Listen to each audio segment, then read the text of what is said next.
Hey guys, what's going on? Welcome back to the channel. Hope you guys are having a great day and a fantastic day.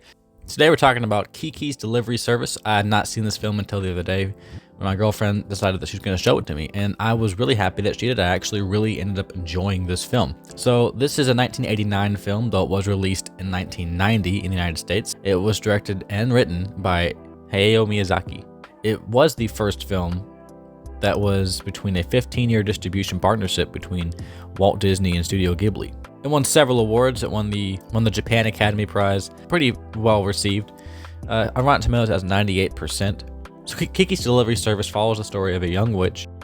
And when a witch turns 13, they then embark on their own journey to find a city for themselves and to begin their training on their special skills that they have. So Kiki leaves home with her cat Gigi, and they go on this adventure where they go to this big town, settle down, and she begins working at this bakery and at the same time develops her own delivery service because her special skill is her ability to fly on a broom. While she's in this city and in this new world, she discovers new friends, new ways of life, and herself along the way. The film is only about 103 minutes long, so it's about an hour and a half long. And in that hour and a half, I really found myself to not ever once be bored. And that's the first thing I want to talk about is the pacing of this film is actually really, really good.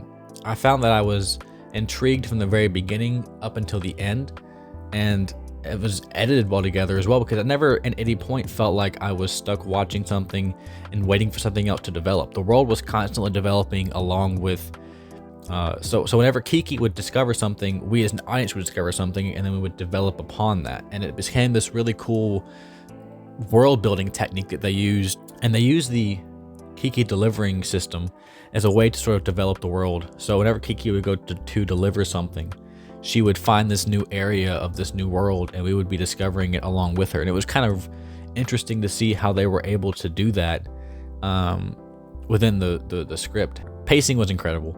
Editing was incredible, and the animation itself was really good. This is from 1990, and it really reminded me of, I'm looking back at Disney films from the 90s. I think this is actually, much better animated than some of the Disney films back in the day.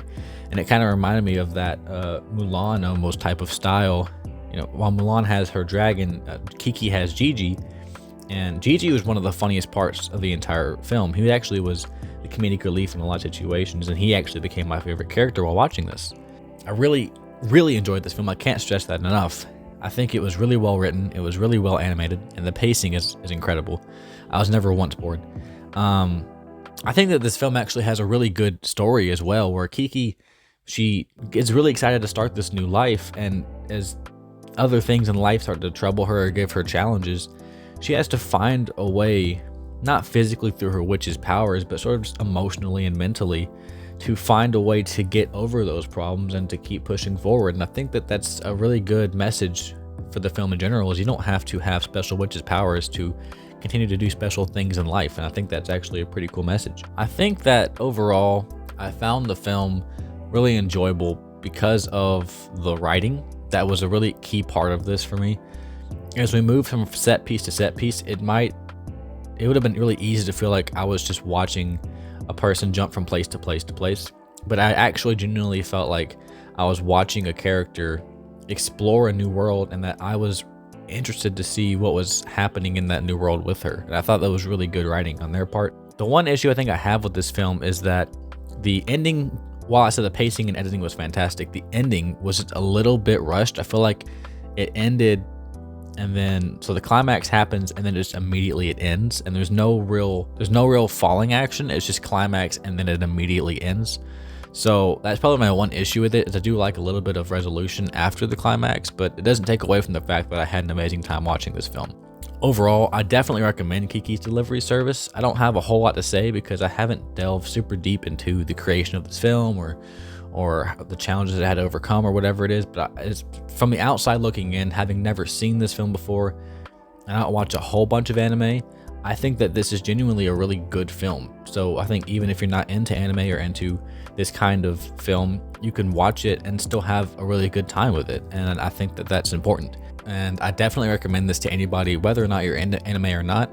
Maybe you'll find yourself wanting to look into more animes, and I think it'd be kind of cool to introduce not only Kiki's world to the audience, also maybe to introduce anime to the audience, which is really cool. I'm going to give Kiki's Delivery Service an 8 out of 10. Thank you guys for watching. Make sure you go check out this film. I do really recommend it. Also, go make sure to check out some more of my other reviews. I've got a couple of other films that I've talked about. I'm going to talk about many, many more films this year. Thank you again for watching. Go grab yourself a Pepsi and have a good one, guys. I will see you guys later. Bye.